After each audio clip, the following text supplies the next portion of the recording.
After setting up the IA tube system, plug the irrigation tube and the aspiration tube into the IA handpiece.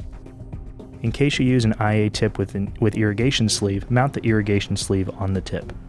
Wet the selected tip with irrigation liquid to ease fitting. The lure connectors are designed to make incorrect connection of the instruments impossible. Fill IA tube system. Fitting the bimanual IA instrument. After setting up the IA tube system, plug the aspiration tube into the aspiration handpiece. Plug the irrigation tube into the irrigation handpiece. The lure connectors are designed to make incorrect connection of the instruments impossible.